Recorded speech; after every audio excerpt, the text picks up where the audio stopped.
Você já teve alguma grande decepção na ginástica? Como assim? Algum acontecimento que te deixou triste, chateada, decepcionada? Não era isso que você esperava? Com alguém, com a confederação, com outro, com um amigo? Não, eu acho que eu tive uma situação com a ginástica, com o esporte, que pra mim foi difícil. Acho que foi a mais difícil de todas.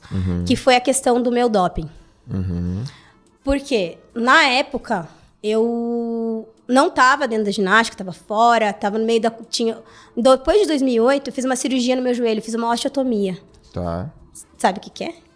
Não. Osteotomia. É tipo uma lesão induzida. Eu tenho uma marca aqui. Caramba, Daiane. Eles fazem uma lesão induzida. Todas aquelas lesões que eu tive antes de 2008, de recuperação rápida... Bom, pra quem tá ouvindo aí, tá, pessoal do Clubhouse, a gente tá falando de quantos pontos aí, Daiane? Que você mostrou pra mim? Sei lá. Mas é uma centopeia. É uma centopeia, é uma cicatriz. A minha irmã falou, por que eu você falei, tá caramba, eu acabei de centopeia? ver uma cicatriz na perna dela aqui, eu achei grande. É grande. Tá, quando eu vi no dia... Pensa em algo grande, galera. Agora eu não sei o que é grande pra você, mas Depois eu da achei cirurgia, grande. quando eu vi, eu chorei muito. Eu não acredito que vai ficar essa marca desse tamanho. Mas em 2008, quando eu vim pro Pinheiros, e a gente fez um planejamento para Londres, né? E eu tava nesse planejamento dos atletas. O Pinheiros tinha a meta de 65 atletas para Londres, e eu era uma dessas 65. Eu e a Laís.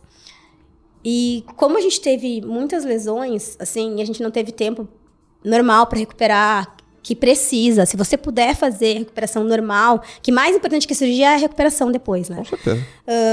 Faça. Né? Você acabou de operar o ombro que eu vi. Faça a recuperação, né?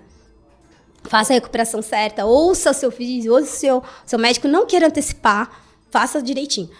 Tudo isso resultou numa lesão no joelho, onde eu não tinha mais menisco, não tinha mais cartilagem. E o meu fêmur, ele tinha uma diferença de 15 graus. Então, ele estava cruzado assim. Então, estava o meu joelho e o meu fêmur cruzado assim. O que o médico fez? Ele quebrou meu fêmur e realinhou. E colocou uma placa. Peraí, o teu quadril estava mais afastado, esse ângulo estava assim, né? O fêmur mesmo. Tá. Ele estava assim, ó. Tava em X. Em vez de ele estar reto, tá bom. Pegando na articulação do joelho aqui, né? Peguei. A cabeça do fêmur aqui. Tava fora. Não, ela tava fora. E aí eu tinha dor no quadril. A própria aterrissagem mesmo, quando eu vejo, não tinha como fazer melhor, porque não tinha como. Pela questão da biomecânica, não tinha como, porque tava desequilibrado. Entendi. Tava assim. Então, ele teve que quebrar meu fêmur e realinhar. E aí, ele conversou comigo, né? O médico falou, vai demorar, não vai ser... Tipo, você não vai voltar em 1 ano, você vai demorar. E, na verdade, a gente não tem nem tempo pra você voltar. Caramba, eu falei, vambora, vamos lá. É que não tinha como eu continuar sem fazer. Okay. Não só eu, a Laís fez a mesma cirurgia. A gente tem no mesmo joelho, né? E a gente fez a cirurgia até juntas, as duas. Tudo junto, recuperação, tudo. E ele falou, beleza. Nesse meio tempo, eu tava recuperando, tal, né? Ia lá no clube pra fazer membro superior, preparação física no ginásio. Só que também eu era do ranking mundial. Eu tava entre as 8 melhores do ranking. E quando você tá nesse nível, você tem exames de doping, né? Você tem que preencher lá um diário, você tem que falar tudo que você vai estar. Todos os lugares que eles podem te encontrar, eles chegam de surpresa onde você estiver, né? Você sabe, mas às vezes as pessoas não entendem. Eu passei muito. por isso em 2005, você tem que assinar tudo que você fizer, nego velho. Você tem que falar. falar. Você tem que mandar tudo certo, todos os telefones, enfim. Beleza, tudo ok. Tava lá eu, linda, recuperando. Tive uma grande ideia de fazer um tratamento estético, né? Tá. Mulher, vaidosa, né? Fazer um tratamento estético. Nesse tratamento tinha furosemida. Ok. Né? Aí, tô lá fazendo meu tratamento, tal, tô um dia no ginásio. Chega a UADA pra fazer, né? Ação antidoping. Vamos fazer um xixizinho aí, Daiane? Beleza, vamos fazer um xixizinho aí. Fiz o xixizinho, normal, como sempre. Qual foi a minha surpresa? Acho que deu 3 meses, eu acho, depois, um resultado positivo. E aí? E agora? Como assim? Como assim positiva? Positivo. Aí foi toda aquela questão. Conversar, entender, analisar. O que aconteceu? Aí eu fui entender. Aí, não, a furosemida não pode. Não porque ela colabora com o desempenho como atleta. E no meu caso nem ia colaborar mesmo, né? E mesmo se não fosse isso, porque eu não tava nem treinando, nem competindo. Mas ela é um mascarante. Sim. Ela ajuda a eliminar, né, conteúdos ali. Então ela entra como doping por conta disso. É um diurético, né? Diurético. Então, resultado positivo. E agora? Aí a minha cabeça foi assim, ó. Eu fiquei quase um mês sem dormir direito. Eu fiquei 2 semanas sem dormir. E ficava, e agora, gente? E o que as pessoas vão pensar de mim? Meu Deus, eu não fiz isso, sabe? Aquela coisa assim. E aí até entender. E foi séria a coisa. Teve um júri, fui pra Lausanne, tive que defender, a gente juntou todas as provas, a gente mostrou. E, na verdade, tudo aconteceu por um erro. O clube mandou, o meu desligamento da seleção, eu já estava desligada, o clube mandou meu afastamento, nosso órgão de confederação devia mandar pra FIG, não mandou. Pra falar, pô, tô desligada. Tipo, ela tá desligada, ela não tá fazendo. Tipo, ela não tá treinando, ela não tá nem na seleção. Porque naquela época eu saí da seleção. Sim. Na verdade, a seleção terminou em 2008. E voltou depois. Aí a gente ia ter que fazer teste pra entrar. Tanto que a gente fez teste, eu e a Laís, em 2011, depois quando a gente voltou. E eu tava desligada da seleção. Então, teve esse erro. Mas assim, teve esse erro e também teve meu erro ali, né? Qual foi o meu erro? Meu erro é de não saber uma substância que tá sendo ingerida pro meu corpo. Esse foi meu erro.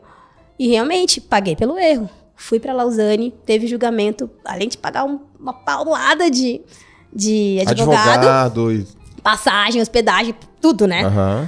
Tem todo o constrangimento, toda a questão de você ter que ir lá e mostrar que você não tá sendo desonesto.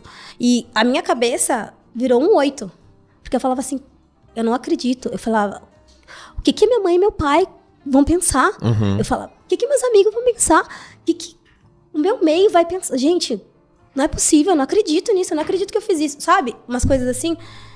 E aí, digeri isso, minha família sempre muito do lado, os treinadores, clube mesmo, a gente conseguiu administrar bem e conseguiu falar a verdade, né? Não tinha uma outra questão pra falar. Gente, realmente, cometi um erro, né? Achei que eu podia, tipo, ser uma mulher normal, mas o que me mostraram? Você não é uma mulher normal. Você não é normal, você é uma atleta. Sim. E foi exatamente isso que eu ouvi lá em Lausanne. Que eles entendiam, no júri, tudo, eles entenderam, a gente levou as provas, a cirurgia, levou tudo, e eles disseram, não, Daiane, a gente entende super, a gente entendeu que você não foi desleal, mas o seu caso serve de exemplo para muitos outros casos. Se a gente não punir, certo?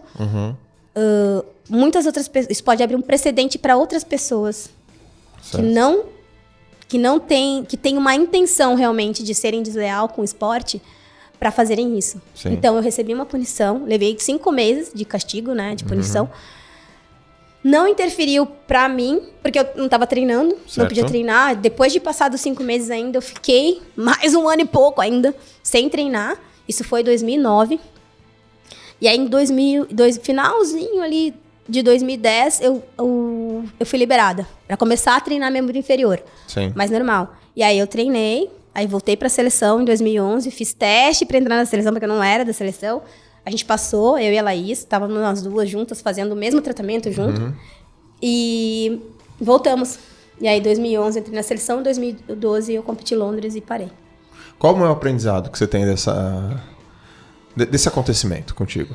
O maior aprendizado é que você precisa saber tudo que você está fazendo. Uau. E como eu falei, eu entendi ali que eu não era uma pessoa normal. Que a gente sempre, eu falo muito assim, que ser atleta é um trabalho 24 horas. E realmente é um trabalho 24 horas. É um trabalho 24 horas que você precisa cuidar a todo instante. Você não pode tomar uma aspirina. Que nem as pessoas falam, eu tô com uma dor de cabeça, eu vou tomar uma aspirina. Não pode. Não pode. Aspirina é doping. Não pode, né? Então, tem muito... Só de substâncias, é 1.500 substâncias. 1.500. Quem em sã consciência vai lembrar de 1.500? Ninguém. Mas a gente tem um amparo médico, muitas vezes, né? A gente tem aquele livrinho ali. Naquela situação que eu tava, eu não pensei mesmo, né? E aí, a reflexão é, você tem que ter cuidado com tudo que você faz. E não só porque você é um atleta. A gente tá vendo muito isso agora, né? Essa questão do padrão de beleza, né? Que você tem que ter.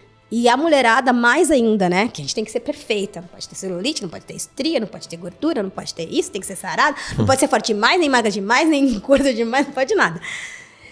Isso fica muito, né? E aí, esse cuidado de você saber, ali naquele momento, que nem era um diurético, mas e se fosse uma coisa que pudesse mexer no meu corpo tão forte que eu pudesse morrer? Quantas pessoas fazem isso? Dessa mesma forma, né? Fazem um tratamento estético, tomam um remédio, não sabem o que tem na composição. Sim. Não é só porque eu sou uma atleta, é porque eu sou uma pessoa e eu preciso cuidar da minha saúde, que foi exatamente o que eu vi lá em... Você não pode esquecer.